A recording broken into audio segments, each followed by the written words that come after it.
વિદ્યાર્થી મિત્રો, ધોરણ 9 પાઠ 6 1945 પછીનું વિશ્વ. આપણે ભાગ 2માં જતા પહેલાં આપણે ભાગ 1માં શું શીખ્યા? તો કે સંયુક્ત એના પછીનું વિશ્વ એટલે કે 1914નું પ્રથમ વિશ્વયુદ્ધ, 1939નું બીજું વિશ્વયુદ્ધ, સંયુક્ત રાષ્ટ્રોનું ખતપત્ર, ઠંડુ યુદ્ધ 1945થી 1962, એના કારણો અને પરિણામો. હવે લશ્કરી જૂથોમાં વહેંચાયેલું વિશ્વ, સશસ્ત્રીકરણ, નિઃશસ્ત્રીકરણ, પરમાણુ શસ્ત્રોનું સર્જન અને તેનો ઉપયોગ, એશિયામાં સ્વતંત્ર રાષ્ટ્રનો ઉદય, આફ્રિકામાં સ્વતંત્ર રાષ્ટ્રોનો ઉદય. હવે આ ભાગની અંદર આપણે બિન જોડાણવાદી નીતિ ચળવળ, બિન જોડાણવાદી ચળવળ વિશે જોઈશું. તો કે વિશ્વની બે મહાસત્તાઓમાં વિશ્વ વહેંચાઈ ગયું. બે વિરોધી મહાસત્તાઓ અને લશ્કરી જૂથો એટલે કયા કયા? અમેરિકા અને રશિયા. સાથે કેટલાક રાષ્ટ્રો જોડાયા અને કેટલાક રાષ્ટ્રો ન જોડાયા. એટલે કે વિશ્વમાં કોઈ પણ સત્તા જૂથ કે લશ્કરી જૂથમાં નહીં જોડાયેલ રાષ્ટ્રો બિન જોડાયેલ અને તેમણે અપનાવેલી વિદેશ નીતિ બિન જોડાણવાદી નીતિ તરીકે ઓળખાય છે.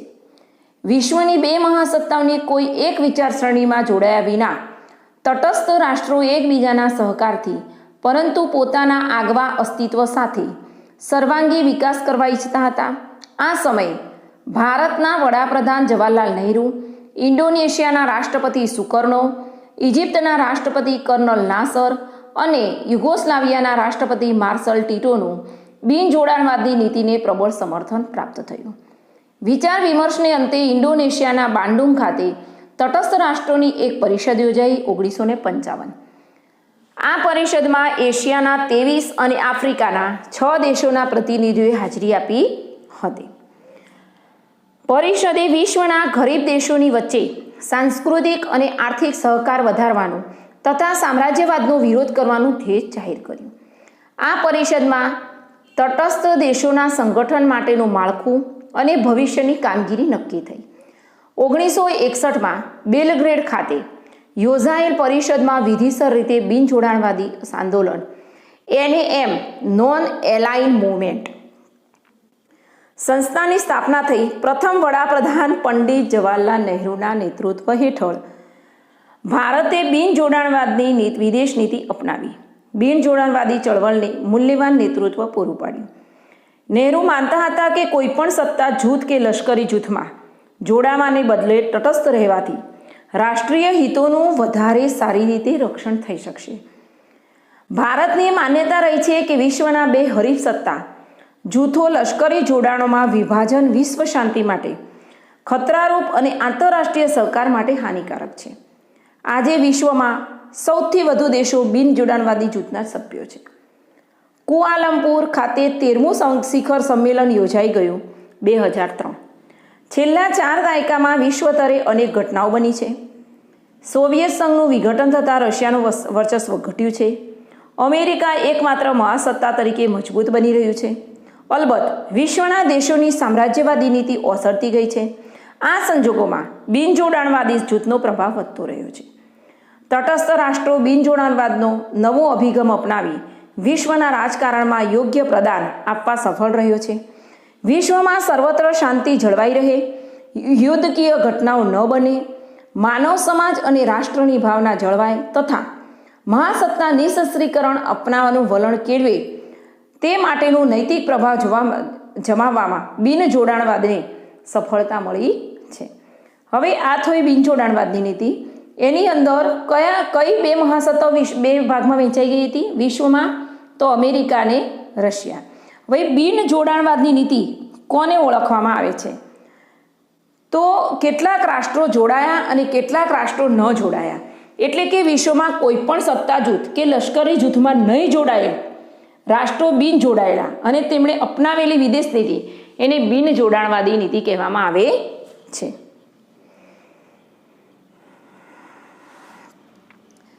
હવે ભારતના એ વખતે પ્રથમ વડાપ્રધાન કોણ હતા? તો કે જવાહરલાલ નહેરુ. હવે એના માટે બિનજોડાણવાદ નીતિમાં એક પરિષદ યોજાઈ. એની અંદર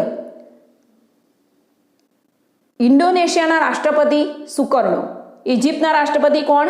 કર્નલ નાસર અને યુગોસ્લાવિયાના રાષ્ટ્રપતિ માર્શલ ટીટો એ બધાએ બિનજોડાણવાદી નીતિને સમર્થન આપ્યું હતું. અને એ પરિષદ યોજાઈ ક્યારે? 1955. એમાં એશિયાના કેટલા? 23. આફ્રિકાના કેટલા? 6 પ્રતિનિધિઓએ હાજરી આપી હતી. હવે બિનજોડાણવાદ નીતિના આંદોલન માટે કઈ સંસ્થાની સ્થાપના થઈ? તો નોન એલાઇન મૂવમેન્ટ. એમાં અને વિશ્વમાં બિનજોડાણવાદીના જૂથના સભ્યો આજે વધારે છે. એમાં 13મું શિખર સંમેલન ક્યાં યોજાયું? કુઆલાલંપુર ખાતે. ક્યારે? 2003માં. હવે બિનજોડાણવાદ નીતિને વિશ્વમાં શાના માટે બિનજોડાણવાદી નીતિ સફળતા મળી છે? તો વિશ્વમાં સર્વત્ર શાંતિ જળવાઈ રહે, યુદ્ધકીય ઘટનાઓ ન બને, માનવ સમાજ અને રાષ્ટ્રની ભાવના જળવાય તથા મહાસત્તા નિઃશસ્ત્રીકરણ અપનાવવાનું વલણ કેળવે તે માટેનો નૈતિક પ્રભાવ જમાવવામાં બિનજોડાણવાદ નીતિની સફળતા મળી છે. હવે જર્મનીના ભાગલા અને એકીકરણ. તો પ્રથમ અને દ્વિતીય વિશ્વયુદ્ધ જેના થકી શરૂ થયેલ મનાય છે તે જર્મનીનો દ્વિતીય વિશ્વયુદ્ધમાં પણ ધ્વંસ થયો. આથી તેની આર્થિક, સામાજિક અને રાજકીય કરોડરજ્જુ તૂટી પડી. જર્મનીને પુનઃ બેઠું કરી શકે તેવો કોઈ નેતા ન હતો. યુદ્ધ પૂરું થતાં વિજેતા રાજ્યોએ જર્મનીને 4 વહીવટી વિભાગમાં વહેંચી નાખ્યું. તેની વ્યવસ્થા આ પ્રમાણે કરવામાં આવી. સોવિયત યુનિયનની લાલ સેના રેડ આર્મી એ પૂર્વ ભાગ પર લશ્કરી કબજો જમાવ્યો હતો, જેથી પૂર્વ જર્મનીનો વહીવટ સોવિયત યુનિયનને સોંપવામાં આવ્યો. જર્મનીના નૈઋત્ય ભાગનો વહીવટ અમેરિકાને, ફ્રાન્સની નજીક આવેલા પ્રદેશોનો વહીવટ ફ્રાન્સને, બેલ્જિયમને અડીને આવેલા જર્મન વિસ્તારનો વહીવટ બ્રિટનને સોંપવામાં આવ્યો. જર્મનીની રાજધાની બર્લિન પણ રશિયા અને સંકલન સમિતિ વચ્ચે વિભાજન કરવામાં આવી હતી. તેમની વચ્ચે વહીવટી એકતા માટે સંકલન સમિતિની રચના પણ કરવામાં આવી હતી. આ રીતે જર્મની પર 4 દેશોનો વહીવટ સ્થાપવામાં આવ્યો. સત્તા જૂથો વચ્ચે અવિશ્વાસનું વાતાવરણ ઊભું થતાં પૂર્વ જર્મની ઉપરથી પોતાની સત્તા ચાલી જશે તેવો સોવિયત યુનિયનને ભય લાગ્યો. તેથી પૂર્વ જર્મનીમાં પોતાના કહ્યામાં રહે તેવી પૂતળા સરકાર સ્થાપી દીધી. અમેરિકા, ફ્રાન્સ અને બ્રિટને પોતાના વહીવટ હેઠળના પશ્ચિમ જર્મનીના પ્રદેશોનું એકીકરણ કરી federal Republic of East Germany તરીકે નિર્માણ કર્યું.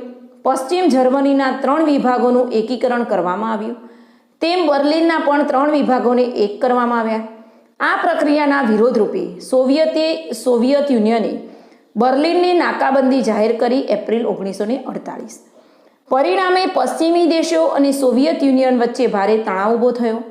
આ સમય દરમિયાન પશ્ચિમ બર્લિન અને પૂર્વ બર્લિનને જુદી પાડતી 42 કિલોમીટર લાંબી દિવાલ બનાવવામાં આવી. પૂર્વ બર્લિનમાં રહેલા જર્મનો જુલ્મી અને કડકાઈ ભર્યા વાતાવરણમાંથી પશ્ચિમ બર્લિનમાં મુક્ત અને મોકળાશભર્યા વાતાવરણમાં નાસી જવા ઉતાવળા બન્યા તથા એ વિભાગમાં પોતાના કુટુંબીજનો, સ્નેહીઓ અને મિત્રો પાસે પહોંચી જવાના અસંખ્ય બનાવો બનવા લાગ્યા. લોકો દિવાલ ઠેકીને કે જળમાર્ગે તરીકે પશ્ચિમ બર્લિનમાં જવા મરણિયા પ્રયાસો કરતા. પૂર્વ જર્મનીની સામ્યવાદી સરકાર નાસી જવાના પ્રયાસ કરતા લોકોને ગોળીથી ઠાર કરવા જેવા ક્રૂરતાભર્યા પગલાં લેતી. આમાં ઘણા લોકોએ જાન ગુમાવ્યા. ત્યાર પછીના 4.5 દશકાના સમયમાં પશ્ચિમ જર્મનીએ ખૂબ જ વિકાસ કર્યો. તેણે આર્થિક અને અન્ય ક્ષેત્રોમાં સિદ્ધિ પ્રાપ્ત કરી જે જર્મન ચમત્કાર તરીકે ઓળખાય છે. 1990 સુધીના સમયમાં આંતરરાષ્ટ્રીય રાજકારણમાં મહત્વના અને દૂરગામી પરિવર્તનો આવ્યા, જેના કારણે ઠંડા યુદ્ધના પ્રવાહો મંદ પડતા ગયા. સામ્યવાદી યુરોપના પૂર્વ દેશો અને પશ્ચિમ યુરોપના લોકશાહી તંત્રો ધરાવતા દેશો વચ્ચેનું અંતર ઘટવા લાગ્યું. તેમની વચ્ચેના અવરોધસમો લોખંડી આવરણ અદૃશ્ય થવા લાગ્યું. પરિણામે સોવિયત સંઘનું વિઘટન થયું. તેની ચર્ચા હવે પછી કરીશું. પૂર્વ જર્મની અને પશ્ચિમ જર્મની વચ્ચે કડવાશ ઊભી થાય તેવા કોઈ મુદ્દાઓ રહ્યા જ ન હતા. આથી બંને દેશો વચ્ચે વાટાઘાટો થઈ. પરિણામે બંને જર્મનીનું એકીકરણ થયું. 3 ઓક્ટોબર 1990 બર્લિનની દિવાલ જે જર્મન પ્રજાના દુઃખ, વિયોગ, સંતાપ અને કરુણા અને ક્રૂરતા ભર્યા જોર જુલમના પ્રતીકરૂપે હતી, તેને હર્ષ અને ઉલ્લાસથી લોકોએ તોડી નાખી અને જર્મન લોકોએ દિલથી પોતાનો આનંદ વ્યક્ત કર્યો. સંયુક્ત બનેલા જર્મનીએ 1990 પછીના દશકામાં ખૂબ ઝડપી પ્રગતિ સાધી. રાજકીય, આર્થિક, વેપાર, વાણિજ્ય, સામાજિક વગેરે ક્ષેત્રે પ્રગતિ સાધી તે યુરોપનું સંપન્ન રાષ્ટ્ર બન્યું છે. હવે સોવિયત રશિયાનું વિઘટન. તો 20મી સદીના છેલ્લા દાયકા દરમિયાન સોવિયત યુનિયનના પ્રમુખ ગોર્બોચોવની ઉદારમતવાદી નીતિને કારણે સોવિયત યુનિયનની વિચારસરણીમાં આવેલા પરિવર્તનથી સોવિયત યુનિયન રશિયાનું વિભાજન થયું. સોવિયત યુનિયનનું શાંતિપૂર્ણ વિઘટન એ વિશ્વ રાજકારણની ચક્રવર્તી ઘટના ગણી શકાય. મિખાઇલ ગોર્બીચોવ સામ્યવાદી પક્ષના નવા મહામંત્રી તરીકે સત્તા સ્થાને આવ્યા. 11 માર્ચ 1985માં તે ઉદારમતવાદી વલણ ધરાવતા હતા. રશિયાએ વિજ્ઞાન અને ટેકનોલોજી ક્ષેત્રે ખૂબ સારી પ્રગતિ કરેલી. તે અમેરિકા જેવી મહાસત્તાઓ સામે શક્તિ ધરાવતું હતું. ગોર્બોચોવની ગ્લાસનોસ્ત ખુલ્લાપણું અને પેરોસ્ટ્રોઇકા આર્થિક અને સામાજિક સુધારણાની નીતિઓને કારણે સોવિયત સમાજવાદી પ્રજાસત્તાક સંઘની સ્વાતંત્ર્ય મેળવવાની ઉત્કંઠા જાગતા સોવિયત સંઘના ઘટક રાજ્યો એક પછી એક સ્વતંત્ર બન્યાની ઘોષણા કરવા લાગ્યા. તે માટેની પ્રક્રિયા શરૂ થઈ. ધીરે ધીરે સોવિયત યુનિયનના વહીવટતંત્ર પર સામ્યવાદી પક્ષ, અમલદારશાહી અને લાલ સેના રેડ આર્મીની પકડ ઢીલી પડવા લાગી. સોવિયત યુનિયનના વિભાજનની પ્રક્રિયા શરૂ થઈ. ઈસવીસન 1990 છેવટે દેશના કુલ 15 રાજ્યોમાંથી 14 રાજ્યો સ્વતંત્ર થતા વિઘટનની પ્રક્રિયા પૂરી થઈ. ડિસેમ્બર 1991. હવે આંતરરાષ્ટ્રીય ક્ષેત્રે ભારતનું પ્રદાન શું હતું? તો આઝાદી પછી ભારતે આંતરરાષ્ટ્રીય ક્ષેત્રે મહત્વનો ફાળો આપ્યો છે. વિશ્વમાં સામ્રાજ્યવાદ, સંસ્થાનવાદ, કાળા ગોરા વચ્ચેનો રંગભેદ વગેરે દૂષણો નાબૂદ કરવા તેમજ તેની સામે ચાલતી ચળવળોને ભારતે હંમેશા ટેકો આપ્યો છે.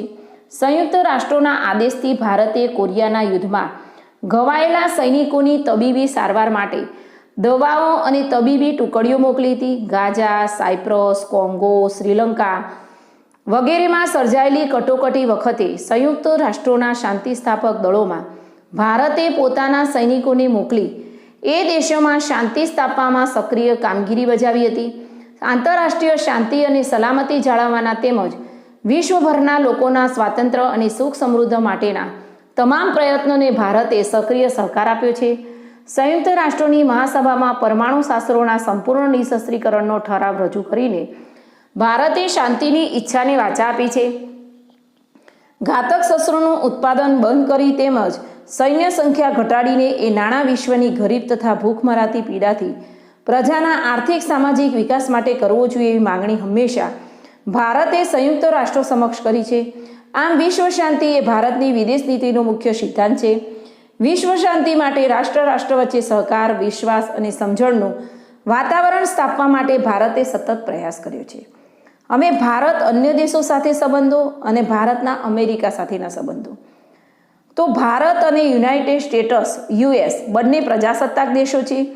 ભારત અને યુનાઇટેડ સ્ટેટ્સ વચ્ચે અનેક સમાનતાઓ હોવા છતાં ભારત અને યુનાઇટેડ સ્ટેટ્સ વચ્ચે સંબંધોમાં ચઢાવ ઉતાર આવ્યા છે. આઝાદી મેળવ્યા પછી ભારતે કોઈ સત્તા જૂથમાં ન જોડાઈ બિનજોડાણવાદ નીતિ સ્વીકારી. તે યુનાઇટેડ સ્ટેટ્સને ગમ્યું નહીં. તેને આશા હતી કે ભારત લોકશાહી જૂથમાં જોડાશે, પણ ભારતે બિનજોડાણવાદી નીતિ અપનાવી કારણ કે આથી તેને પોતાની આર્થિક સ્થિતિ વિકસાવવાની હતી. જમ્મુ કાશ્મીરની બાબતમાં પણ યુનાઇટેડ સ્ટેટ્સે પાકિસ્તાનની તરફેણ કરી હતી. પાકિસ્તાન યુનાઇટેડ સ્ટેટ્સના સત્તા જૂથ સાથે અને લશ્કરી સંગઠન સાથે જોડાયું હતું, જ્યારે ભારતે બિનજોડાણવાદની નીતિ સ્વીકારી હતી. આ કારણે પણ ભારત અને યુનાઇટેડ સ્ટેટ્સ વચ્ચે સારા સંબંધો ન વિકસ્યા તેમજ ભારતે પરમાણુ શસ્ત્રો સંબંધી સંધિઓ પર હસ્તાક્ષર કર્યા નથી, કારણ કે સર્વગ્રાહી પરમાણુ પરીક્ષણ સંધિ અને સર્વગ્રાહી પરમાણુ પરીક્ષણ પ્રતિબંધ સંધિ પર ભારત હસ્તાક્ષર કરે એવો યુનાઇટેડ સ્ટેટ્સે આગ્રહ રાખ્યો છે. પરંતુ આ બંને સંધિઓ ભેદભાવયુક્ત અને રાષ્ટ્રીય હિતોને નુકસાન કરતા હોવાથી ભારતે તેના પર હસ્તાક્ષર કર્યા નહીં.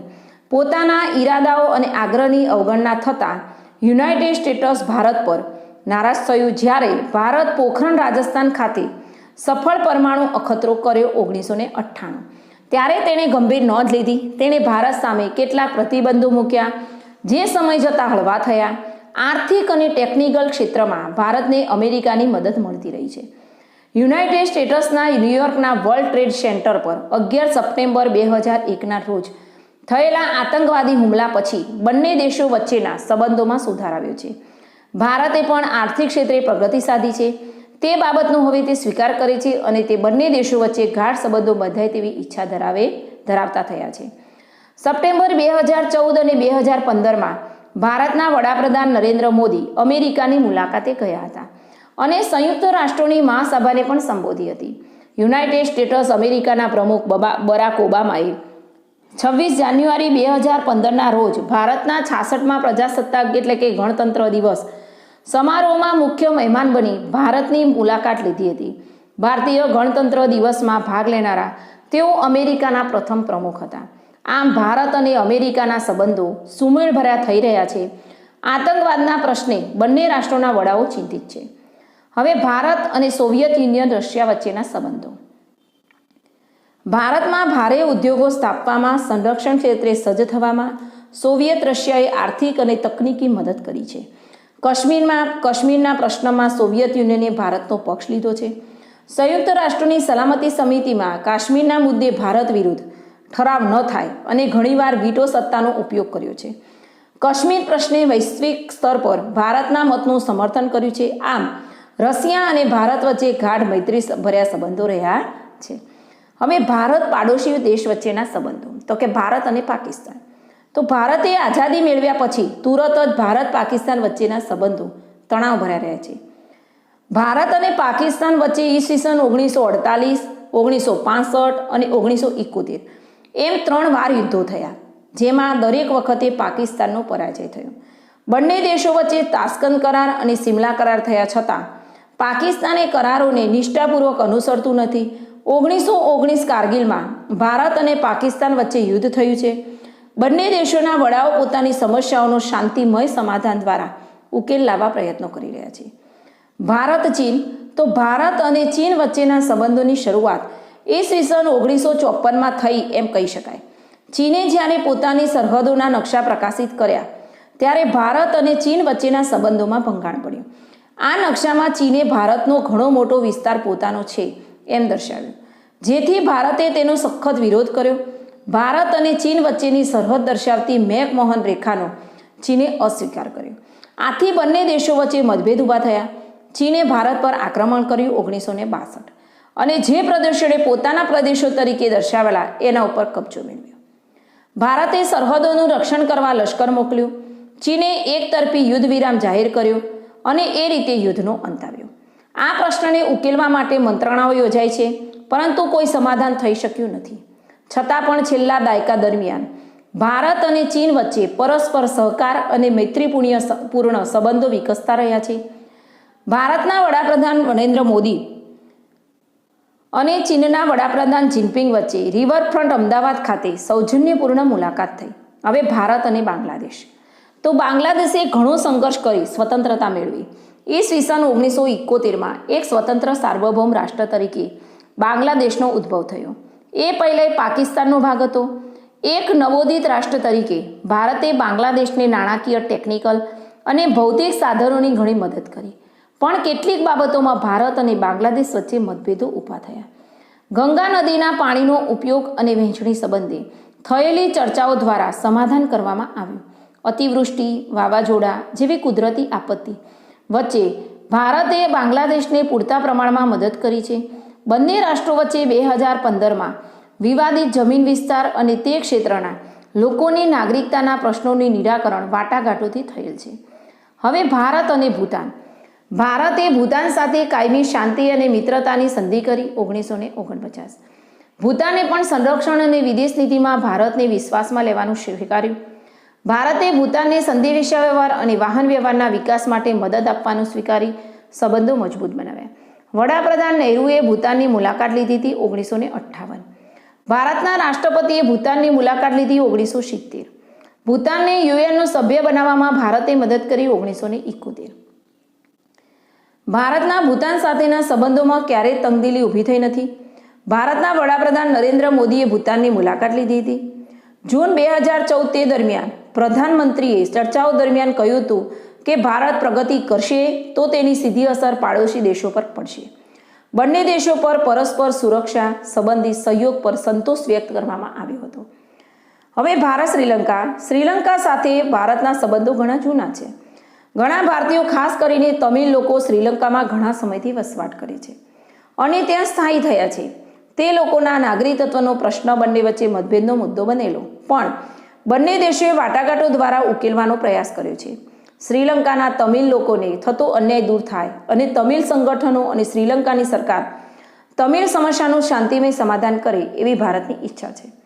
ભારતના વડાપ્રધાન નરેન્દ્ર મોદીએ શ્રીલંકાની મુલાકાત વખતે તમિલ પ્રભાવિત વિસ્તાર જાફનાની મુલાકાત લીધી. 13 માર્ચ 2015 શ્રીલંકન તમિલ અસરગ્રસ્તોના પુનઃવસન માટે 27,000 જેટલા મકાનો ભારતની આર્થિક સહાયથી બનાવાયા છે. આજે શ્રીલંકા સાથે ભારતના મૈત્રીપૂર્ણ સંબંધો છે. ભારત અને નેપાળ, તો કે નેપાળ અને ભારત વચ્ચેના સંબંધોનો આરંભ બંને દેશો વચ્ચે કરવામાં આવેલી સમજૂતીથી થયો ઈસવીસન 1950. એ સમજૂતી મુજબ બંને દેશોએ એકબીજાના સાર્વભૌમ અને પ્રાદેશિક અખંડિતતાનું જતન સ્વીકાર્યું છે તથા બંને દેશોના નાગરિકોની એકબીજાના દેશમાં મુક્ત અવરજવરને માન્ય રાખેલ છે. નેપાળના સામાજિક આર્થિક વિકાસમાં ભારતે ઘણી મદદ કરી છે. નેપાળના ઘણા વિદ્યાર્થીઓ ઉચ્ચ અભ્યાસ માટે ભારત આવે છે. હિમાલયમાંથી નીકળતી કેટલીક નદીઓ નેપાળમાંથી પસાર થઈને ભારતમાં આવે છે. ચોમાસામાં તેમાં ભારે પૂર આવે છે અને તેથી ભારતને ઘણું નુકસાન થાય છે. નદીઓના પૂર રોકવા માટે ભારત અને નેપાળ વચ્ચે સમજૂતી થાય તે માટે ભારત પ્રયત્ન કરે છે. 25 એપ્રિલ 2015ના રોજ નેપાળમાં 5.8ની તીવ્રતાનો ભૂકંપ આવ્યો હતો. તેમાં આશરે 8,000ની આસપાસ લોકો મૃત્યુ પામ્યા હતા. આ કુદરતી હોનારતમાં ભારતે બચાવ કામગીરીમાં નેપાળને મદદ કરી તથા રાહત અને પુનર્વસનની સહાય કરી. હવે ભારત અફઘાનિસ્તાન સાથે મૈત્રીભર્યા સંબંધો ધરાવે છે. અફઘાનિસ્તાનના નવસર્જનમાં ભારતનો સિંહ ફાળો રહ્યો છે. બાંધકામ ક્ષેત્રે, આરોગ્ય ક્ષેત્રે અને કેળવણી ક્ષેત્રે ભારતનો મોટો ફાળો છે. તેના આર્થિક સામાજિક ઉત્કર્ષ માટે ભારતે આર્થિક મદદ કરી છે. કુદરતી આપત્તિ વખતે ભારતે આર્થિક મદદ કરી છે. અફઘાનિસ્તાનના પાર્લામેન્ટ હાઉસનું બાંધકામ ભારત કરે છે. હવે ભારત અને મ્યાનમાર. ભારતના મ્યાનમાર બર્મા સાથે પણ સુમેળભર્યા સંબંધો રહ્યા છે. ભારતની આઝાદી પછી મ્યાનમારને સ્વતંત્રતા મળી 1948. ત્યારથી બંને દેશો વચ્ચે મૈત્રી સંબંધો જળવાયા છે. આઝાદી પછી મ્યાનમારે ભારત પાસે વિકાસ માટે આર્થિક સહાયની માગણી કરી. ભારતે તાત્કાલિક સહાય મોકલી આપી કારણ કે ભારત મ્યાનમારને આર્થિક રીતે મજબૂત કરવા માંગતું હતું. ભારતની વિદેશ નીતિનું ધ્યેય વિશ્વમાં શાંતિ અને સલામતી જાળવવાનું છે. જો કે પ્રસંગોપાત ભારતને પડોશી દેશો સાથેના સંબંધોમાં ચડાવ ઉતાર રહ્યા છે. છતાં સહઅસ્તિત્વની પ્રાચીન ભારતીય પરંપરા અનુસાર સબળ હોવા છતાં પોતાની નાના પાડોશી રાષ્ટ્રોની આર્થિક નીતિને પ્રભાવિત કર્યા વિના પાડોશી દેશો સાથે શાંતિપૂર્ણ અને મૈત્રીભર્યા સંબંધો જાળવી રાખ્યા છે. હવે આપણો પાઠ અહીંયા પૂરો થાય છે.